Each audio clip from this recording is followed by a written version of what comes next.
Je veux remercier le président de la Villette qui nous accueille ici dans cette très belle salle, presque trop petite pour les services civiques, qui est une salle de culture, qui est une salle de connaissance, de savoir, et c'était important que les 20 ans d'unicité soient aussi célébrés ici. Je veux également dire tout le bien que je pense de ceux qui ont dirigé le service civique, c'est-à-dire Martin Hirsch d'abord, qui en a eu l'idée, qui a fait voter la loi.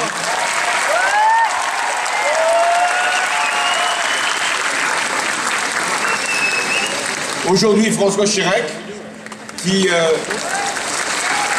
du syndicalisme jusqu'à l'administration, a voulu être encore utile par cette responsabilité à la tête de l'agence. Et puis aussi, je veux remercier Unicité.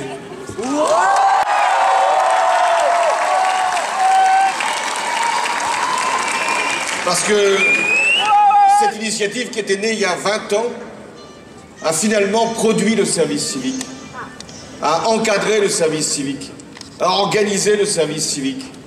Et encore aujourd'hui permet de promouvoir le service civique à travers ce double anniversaire.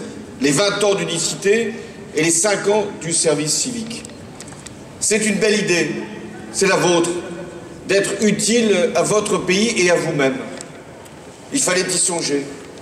Pouvoir, à travers un engagement, donner de son temps, donner de son talent pour que les autres soient moins malheureux ou plus heureux. Pour que notre pays aille mieux. Et c'est ce que vous avez fait. Depuis la création du service civique, il y a eu plusieurs dizaines de milliers de jeunes qui ont vu leur destin changer et qui ont pu aussi améliorer la vie de beaucoup d'autres. Et le premier mot qui me vient, c'est de vous dire merci. Merci à vous tous d'être en service civique. Parce que vous portez un beau projet, celui de donner de l'espoir, celui d'être généreux, celui de vous engager pour votre pays et pour vous-même. Là, vous êtes rassemblés 2000. À mon avis, il y en a davantage. Il y en a peut-être même qui ne sont pas en service civique, qui ont revêtu le maillot orange pour démontrer qu'ils voudraient être en service civique. Parce qu'il y a encore trop de jeunes, je vais y revenir, qui voudraient être en service civique et qu'on ne peut pas accueillir en service civique. Et c'est une inégalité inacceptable. Et c'est pourquoi on va rendre universel le service civique. Le service civique, il est né d'un long processus. Unicité, on a conçu l'esprit. Puis ensuite, il y a eu plusieurs textes qui ont été pris pour favoriser le volontariat. Et enfin est arrivée une loi, ou plus exactement un projet de loi, porté par Martin Hirsch, et qui a été voté à l'unanimité au Parlement, aussi bien à l'Assemblée nationale qu'au Sénat. Parce que c'était le vœu de toutes les familles politiques de France de pouvoir offrir un service civique aux jeunes. Mais on s'est aperçu que cet enthousiasme, enthousiasme des concepteurs, enthousiasme du législateur, enthousiasme des jeunes, finalement ne connaissait pas le développement qui était attendu. Quand je suis arrivé aux responsabilités du pays en 2012, il y avait seulement 25 000 jeunes en service civique. L'an dernier, vous étiez 35 000. Alors aujourd'hui, j'ai avec vous une grande ambition que je veux faire partager à beaucoup de jeunes qui ne sont pas là ce soir et qui seront là demain. Le service civique universel.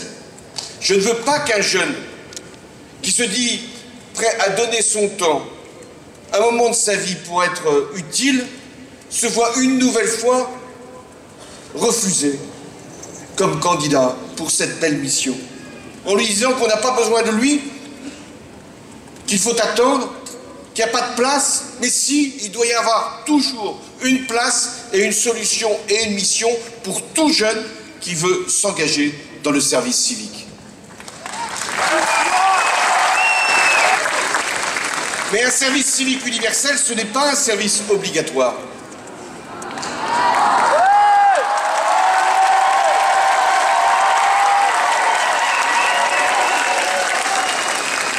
Parce que le service civique, c'est une volonté, la vôtre. C'est pas une contrainte, c'est pas une punition.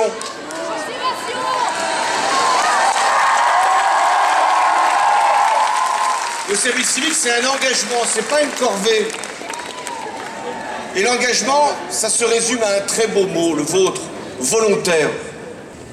Alors maintenant, quand je constate qu'un jeune sur 4 qui fait la demande de service civique seulement est accepté, je me dis que le service civique n'est plus un droit, mais un privilège. Et donc, ce n'est pas acceptable. Alors, à partir du 1er juin de cette année, avec vous, grâce à vous, tout jeune qui fera une demande de service civique se verra proposer une mission à la fin de l'année. Ce qui sera obligatoire, ce n'est pas d'aller demander à un jeune de faire un service civique. Ce qui sera obligatoire, c'est à nous, à l'État, de fournir à tout jeune qui en fera la demande un service civique. Voilà l'obligation qui va peser sur nous. Alors d'ici à 2016, il y aura 150 000 jeunes qui seront accueillis en service civique chaque année. Et si l'esprit du volontariat souffle encore plus fort, je m'engage à mettre tous les crédits nécessaires pour que nous puissions accueillir tous les jeunes qui voudront être en service civique. Pour accueillir autant de jeunes en service civique, il va falloir dégager des moyens. Le service civique, ça a un coût forcément, mais ça n'a pas de prix. Et pour arriver à 150 000 missions chaque année, d'ici 2016, il va falloir mobiliser toutes les organisations, toutes les administrations, toutes les associations, toutes les collectivités locales, toutes les fondations, pour offrir toutes les missions que l'on peut concevoir, sans qu'il soit d'ailleurs imaginable que le service civique puisse prendre un emploi à quiconque. Le service civique, ce n'est pas un emploi. Le service civique, c'est une mission. Et plus il y aura de services civiques, plus il y aura d'ailleurs d'activités et de création d'emplois pour notre pays. Parce que vous créez de l'emploi avec vos idées, avec votre énergie, avec votre talent. Et demain, votre propre emploi. Alors, plusieurs questions m'ont été posées. Comment faire connaître le service civique? Par vous d'abord. Parce que vous êtes les meilleurs porte-parole du service civique. Parce que pour l'essentiel, il va y avoir toujours quelques exceptions. Vous êtes tous heureux d'être en service civique, d'avoir fait un service civique. Alors si on est convaincu, il faut convaincre les autres. Il existe une journée d'appel à la défense et à la citoyenneté. Eh bien, cette journée sera une journée désormais pour que chaque jeune puisse être informé du service civique, puisse conclure, s'il le veut, un service civique. Pour réussir cette formidable ambition, d'aller jusqu'à 150 000, peut-être davantage, de services civiques par an, il nous faut renforcer l'agence du service civique. Mais j'ai voulu aller plus loin.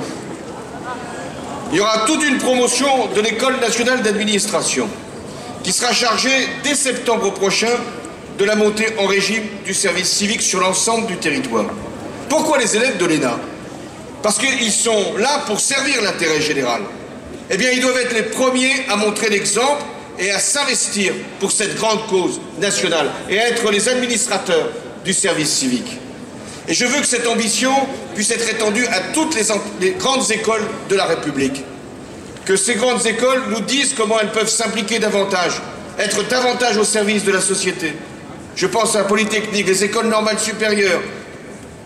Toutes ces écoles devront non seulement promouvoir le service civique, mais montrer l'exemple avec le service civique. Je veux aussi que nous puissions faire que le service civique non seulement soit universel, mais soit aussi plus solennel.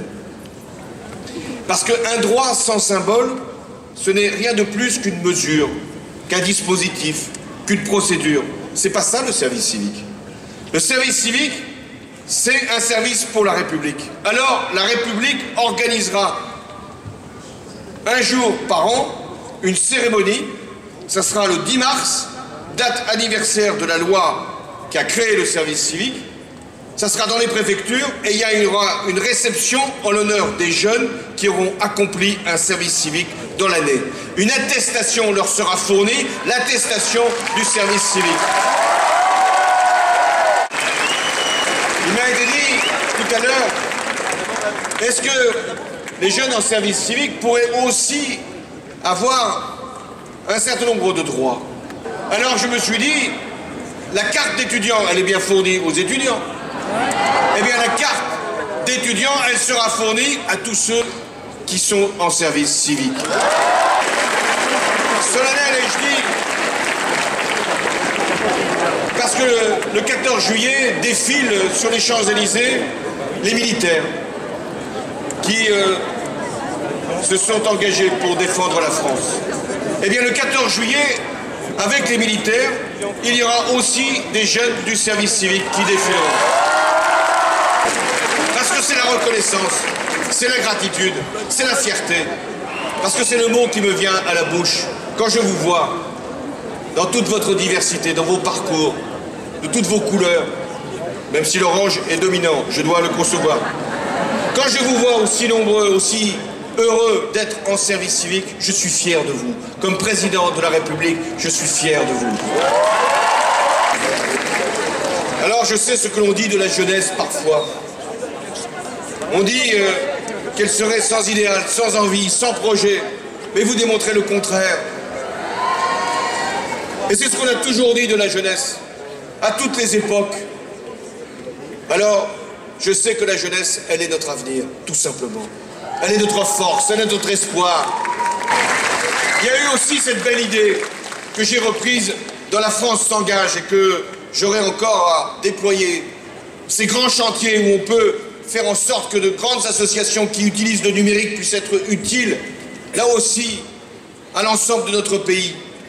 J'ai retenu parmi les lauréats de ce grand chantier, La France s'engage, l'Institut du service civique.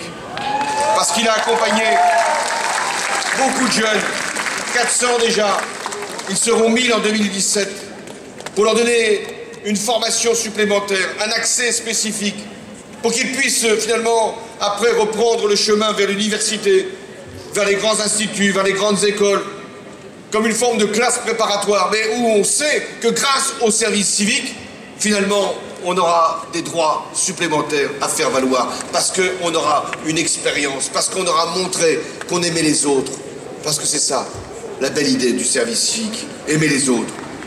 Il y a 20 ans, mesdames et messieurs, chers jeunes volontaires, il y a 20 ans, commençait l'aventure d'unicité. Dans la tête de 4 personnes, dans une chambre d'étudiants. Vous savez, ces idées que l'on fait circuler un soir et on se demande ce qu'elles vont devenir. Eh bien, de cette soirée d'il y a 20 ans, dans une chambre d'étudiants, vous êtes aujourd'hui 2000 volontaires, 200 encadrants et 10 000 anciens volontaires. Merci à ces 4 femmes qui ont créé Unicité. De cette idée, de cette utopie, ils ont fait une réussite nationale. Parce que j'annonce ici à Unicité le service civique universel. Voilà ce qu'ils ont fait il y a 20 ans et voilà ce que vous allez faire maintenant. Vous êtes la jeunesse de France, vous êtes son avenir, vous êtes son espoir. Votre pays compte sur vous, je compte sur vous. Et je sais que vous serez présents à son appel, à l'appel de la République, parce que vous y avez déjà répondu à cet appel de la République, et que vous aimez la République, que vous aimez la France, et que la France est fière de vous. Merci à tous. Merci au service civique. Merci à Unicité.